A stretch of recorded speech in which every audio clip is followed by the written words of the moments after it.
السلام علیکم ورحمۃ اللہ وبرکاتہ۔ آج انشاءاللہ تعالی سورۃ المائدہ آیت 4 سے ابتدا کریں گے۔ اعوذ باللہ من الشیطان الرجیم، بسم اللہ الرحمن الرحیم۔ یسألون، وہ پوچھتے ہیں، وہ سوال کرتے ہیں، کا آپ سے، یعنی اے محبوب کریم وہ آپ سے پوچھتے ہیں، ماذا کیا، احل حال لام، لام اس کا روٹ ورڈ ہے، معنی ہوتا ہے گرا کشائی، گانٹھ کھلنا، گرا کشائی وغیرہ، جیسے سورۃ طٰہٰ میں ہے وَاحْلُلْ عُقْدَةً مِّن لِّسَانِی۔ حضرت موسیٰ علیہ السلام نے دعا فرمائی تھی نا، اے مولا کریمہ میری زبان کی گرا کھول دے۔ لہم، ان کے لیے، یسألونک ماذا احل لہم، آپ سے پوچھتے ہیں کہ ان کے لیے کیا کیا حلال ہے۔ قل، آپ فرما دیجئے، آپ انہیں بتا دیجئے، احلّا، حلال کی گئی ہیں، لکم، تمہارے لیے، کیا چیز، طیبات، پاکیزہ چیزیں، طیبہ روٹ ورڈ ہے، معنی ہوتا ہے کسی چیز کے پاکیزہ اور حلال ہونے کے لیے، اور جسے طبع سلیم پسند کرے، جو ستھری ہوتی ہیں طبیعتیں، جس کو پسند کریں وہ حلال ہے۔ قل احل لکم الطیبات، آپ فرمائیے کہ تمہارے لیے پاک چیزیں حلال کی گئی ہیں، اور آپ جانتے ہیں کہ جس کو کمایا حلال طریقے سے جائے، جس کو یعنی سارا انداز اسلامی ہو، اور جس کو ستھری روحیں پسند کریں، اس کی مزید وضاحت انشاءاللہ ہم آگے بھی پڑھیں گے۔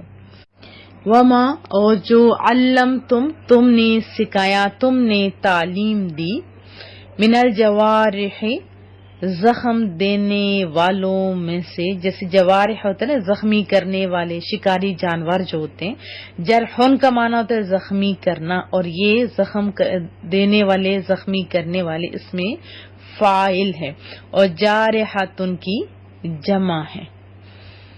مکلبین، شکار پر دوڑانے کو، یعنی شکار کی تعلیم دینے والے اور شکار پر چھوڑنے والے، جیسے خاص جانور ہوتے ہیں جن کو سکھایا جاتا ہے کہ ایسے آپ نے شکار کرنا ہے، اور وہ اسی طریقے کے مطابق ہو تو تب بھی حلال ہوتا ہے۔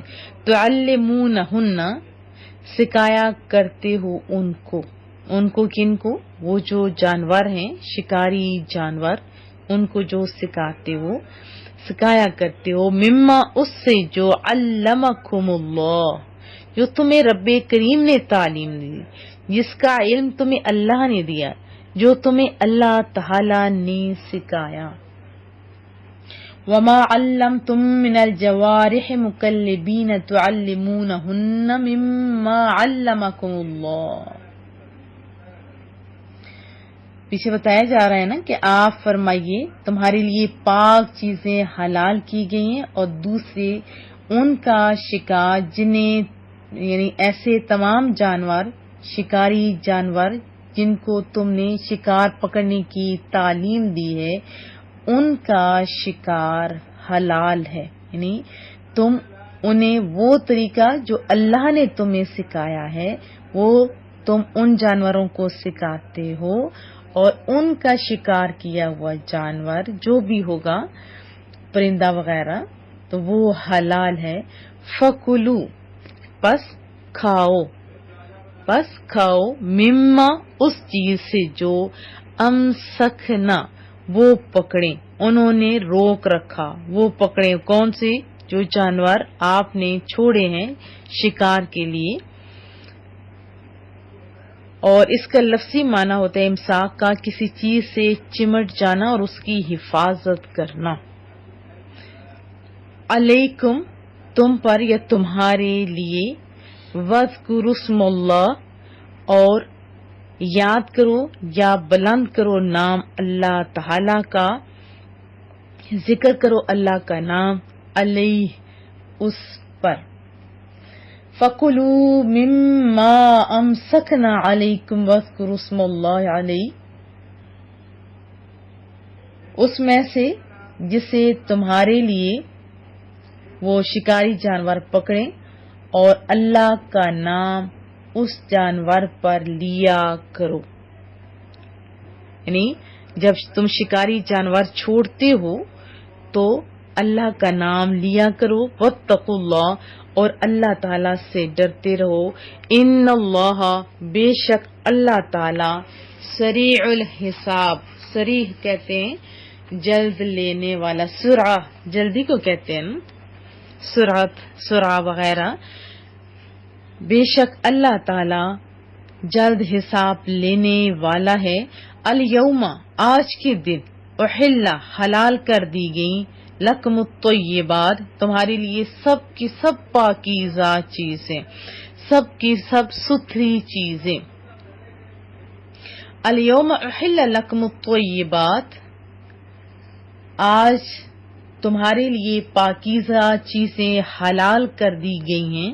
وطعام، اور کھانا، الذین، ان لوگوں کا جنہیں اوت الکتابہ، کتاب دی گئی ہے، یعنی اہل کتاب، حل لکم، تمہارے لیے حلال ہیں. یعنی ایسے اہل کتاب جو دہریے نہ ہوں، اللہ کو مانتے ہوں. اس کی بھی کنڈیشنز ہیں، وہ بھی آپ علماء کرام سے پوچھیں گے تو تب اس کی صحیح سمجھ آئے گی آپ کو. وطعام الذین اوتوا الکتاب حل لکم، اور ان لوگوں کا کھانا جنہیں کتاب دی گئی ہے وہ بھی تمہارے لیے حلال ہے. یعنی ان لوگوں کو جو اہل کتاب ہیں ان کا کھانا تمہارے لیے حلال ہے. اس کے بارے میں کچھ کنڈیشنز ہیں، اختصار کے ساتھ بتاؤں گی انشاءاللہ تعالی. وطعامکم، اور تمہارا کھانا، تمہارا طعام، حل لہم، ان کے لیے حلال ہے. وطعامکم حل لہم، اور تمہارا کھانا ان کے لیے حلال ہے. والمحصنات، اور پاک دامن عورتیں. ہم نے پڑھا تھا سورۃ 5ویں پارے میں پڑھا تھا اس کے بارے میں. اس کے 3-4 معنی تھے. ایک معنی تھا پاک دامن، ایک معنی تھا آزاد عورتیں اور شوہر والی عورتیں. آپ کو یاد آ گیا ہوگا. لیکن یہاں مراد شوہر والی نہیں ہے، مراد پاک دامن عورتیں ہیں. جب مضمون پڑھا جاتا ہے تو بندے کو سمجھ آ جاتی ہے. من المؤمنات، مومن عورتوں میں سے، والمحصنات، اور پاک دامن، اور جو پاک دامن عورتیں ہیں، من الذین، ان لوگوں میں سے، اوت الکتاب، جو اہل کتاب ہے جنہیں کتاب دی گئی ہے، من قبلکم، تم سے پہلے، اذا، جب، آتیتموہن، جب دو تم ان کو. ایک واضح کنڈیشن بھی بتا دی کہ جب تم انہیں دو، اجورہن، ان کے مہر دو، تو محسنین، نکاح میں لیتے ہوئے. بتایا کہ پیسے دو لیکن کس طرح؟ یہ مہر کی صورت میں، غیر مصافحین، نہ کہ اس سے کہ تم بدکاری کرو. غیر مصافحین، نہ کہ بدکاری کھلی کرنے والے. ولا متخذی، اور نہ پکڑنے والے. متخذی کا معنی ہوتا ہے بنانے والے، پکڑنے والے. احدان، چھپی دوستی، سے چھپے یار، یعنی جن کے باہر بتاتے ہوئے حیا آنے لگ جائے. تو اب اس سے بڑا اور دکھ کا کیا مقام ہوگا کہ اللہ دیکھ رہا ہے. اللہ کی نسبت لوگوں کا ڈر زیادہ ہونا یہ مومن کی شان نہیں ہے. مومن تو چھپے یار نہیں بناتے نا، یہ مومن کا طریقہ نہیں ہے. ہاں کسی سے غلطی ہو گئی ہے تو اسے ابھی سے معافی مانگنی چاہیے، کیونکہ رب دیکھ رہا ہے اور رب نے سارے طریقے بتا دیے ہوئے ہیں. وَمَن یکفر، اور جو کفر کرے، بالایمان، ایمان کے ساتھ، جو انکار کر دے ایمان کے ساتھ، فقد حبط عملہ، تو اس کے سارے اعمال ضائع ہو گئے. وہو فی الآخرۃ، اور اس کا جو ہے آخرت میں کیا حال ہوگا؟ کیا وہ فائدہ پائے گا؟ نہیں. من الخاسرین، وہ خسارہ پانے والوں میں سے ہوگا. والمحصنات من المؤمنات، اور حلال ہیں پاک دامن مومن عورتیں، والمحصنات اور پاک دامن عورتیں، من الذین اوتوا الکتاب من قبلکم، اہل کتاب کی، ان لوگوں کی جنہیں تم سے پہلے کتاب دی گئی ہے، یعنی اہل کتاب، ان کی عورتیں بھی حلال ہیں، اذا آتیتموہن اجورہن محسنین غیر مصافحین، جب تم انہیں مہر دے دو، یعنی پاک باز بنتے ہوئے، نہ کہ بدکاری کرتے ہوئے. کتنے کلیئر ورڈ ہیں. ولا متخذی اخدان، اور نہ چوری چھپے آشنا بناتے ہوئے، دوست بناتے ہوئے. ومن یکفر بالایمان فقد حبط عملہ، اور جو انکار کرتا ہے ایمان کا تو اس کا عمل بس ضائع ہو گیا. وَهُوَ فِي الْآخِرَةِ مِنَ الْخَاسِرِينَ، اور وہ آخرت میں نقصان اٹھانے والوں میں سے ہوگا. وضاحت جان لیتے ہیں. ہم نے پچھلی آیات میں پڑھا تھا حرام چیزوں کا. تو جب یہ آیات بیان ہو رہی تھی نا، جب رسول اللہ اپنے آپ خود امیجن کیجیے، رسول اللہ جب بتا رہے تھے اپنے صحابہ کرام کو، اللہ اکبر، تو صحابہ نے عرض کی یا رسول اللہ یہ تو ہوئی حرام چیزیں، آپ یہ بتائیے کہ حلال کون کون سی ہیں. تو جواب دیا گیا کہ سب طیب اور پاکیزہ چیزیں حلال ہیں، کیونکہ حلال کا دائرہ بہت وسیع تھا نا، بہت زیادہ تھا، اور ان کا ایک ایک کر کے نام بتانا بہت مشکل کام تھا. اس لیے ایک لفظ سے کتنا جامع ہے یہ ہمارا یہ قرآن کریم کے الفاظ، میرے محبوب کی تعلیمات، رب کا کلام. اللہ اکبر. فرمایا جو طیبات، جو پاک ہیں، جو ستھری. اب رہا مسئلہ کہ طیبات کس کو کہتے ہیں، تو میں نے آپ کو بتایا جس سے طبع سلیم پسند کرے. اس کی مزید وضاحت بھی رسول اللہ صلی اللہ علیہ وسلم نے فرمائی تھی. حدیث طیبہ ہم لوگ سن لیتے ہیں. حضرت ابن عباس رضی اللہ تعالیٰ عنہ راوی ہیں، فرمایا محبوب کریم نے کہ ہر داڑ والا درندہ اور ہر پنجہ سے پکڑ کر کھانے والا پرندہ کو حرام فرما دیا گیا. کتنے واضح الفاظ ہیں، کتنی پیاری تعلیمات ہیں. اللہ اکبر. حضرت عدی بن حاتم اور زید الخیر رضی اللہ تعالی عنہما، اصل میں یہ آیت انہی کے حق میں نازل ہوئی. انہوں نے عرض کیا کہ یا رسول اللہ ہم کتے اور باز کے ذریعے شکار کرتے ہیں کہ کیا یہ ہمارے لیے پھر حلال ہے؟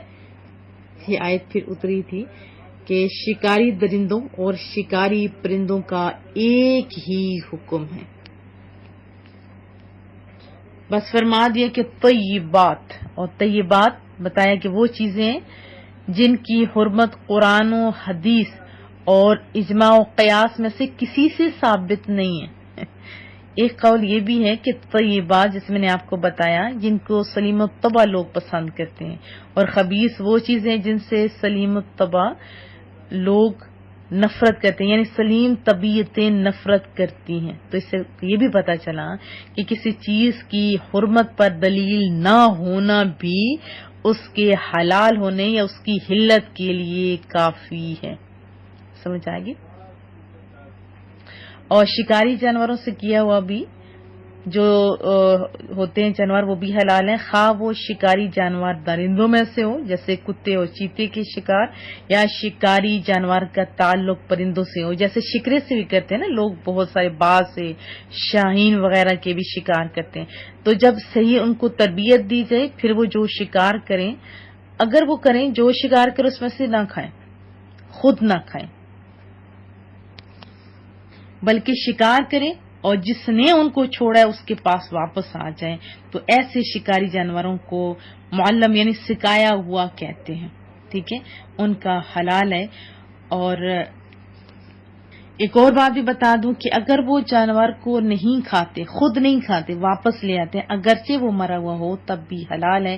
اگر یہ یاد رکھیں کتے نے خود کچھ نہ کھا لیا، اگر کھا لیا تو پھر وہ حلال نہیں ہوگا، کیونکہ واضح فرما دیا کہ یہ اس نے اپنے لیے شکار کیا، تمہارے لیے تو نہیں. تو خلاصہ یہ ہوا کہ جس نے کتا پالا یا شکرا وغیرہ کوئی شکاری جانور پر چھوڑا ہو تو چند شرائط کے تحت وہ حلال ہوگا. جیسے شکاری جانور مسلمان یا کتابی کا ہو، یعنی سکھایا ہو، مسلمان کا سکھایا ہوا وہ جانور ہو تو، اور پھر اس نے یعنی جس کو چھوڑا گیا ہے اس نے شکار کو زخم لگا کر مارا ہو، یہ خاص طریقہ ہوتا ہے، اور شکاری جانور بسم اللہ اللہ اکبر کہہ کر چھوڑا گیا ہو. اور چوتھی اس کی شرط یہ ہے کہ اگر شکاری کے پاس شکار زندہ پہنچا تو اس کو بسم اللہ اللہ اکبر کہہ کر ذبح کرنا پڑے گا.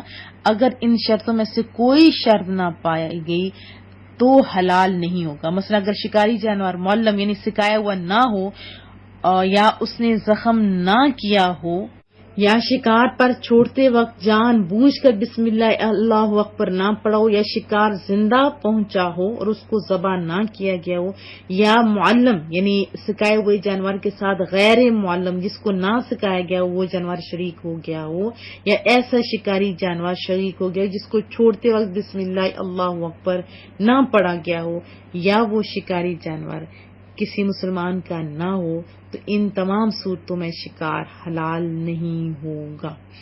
ضمن عرض کر دوں کہ تیر سے جو شکار لوگ کرتے ہیں، اگر بسم اللہ اللہ اکبر کہہ کر تیر مارا اور اس سے شکار یعنی پہلے مجروح زخمی ہو پھر مر گیا تو حلال ہے. اگر نہیں مرا تو پکڑیں بسم اللہ اللہ اکبر پڑھ کے ذبح کیا جائے. اور اگر اس پر بسم اللہ نہ پڑی یا تیر کا زخم اس کو نہ لگایا یا زندہ پانے کے بعد اس کو ذبح نہیں کیا تو ان تمام صورتوں میں حلال نہیں ہوگا. اگر پکڑ لیا تو زندہ ہے تو اللہ کا نام لے، ذبح کریں اور کھا لیں.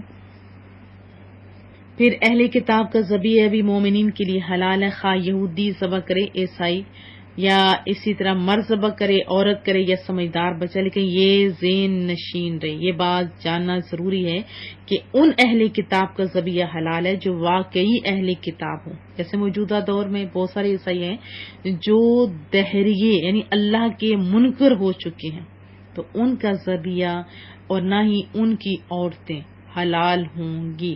اس لیے بہتر ہوتا ہے کہ اپنے مومنوں کا ہی ذبیحہ کھایا جائے اور انہی عورتوں سے نکاح کیا جائے. کیونکہ آج کل تو پتہ نہیں کیا ہوتا جا رہا ہے لوگوں کو، اللہ بس ہدایت دے، کدھر کے کدھر جا رہے ہیں.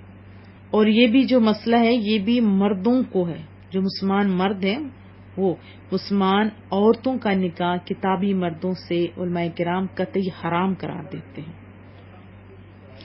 اور اہل کتاب عورتوں میں سے اچھے کردار والیوں سے نکاح کیا جائے تو یہ تو مستحب ہوا.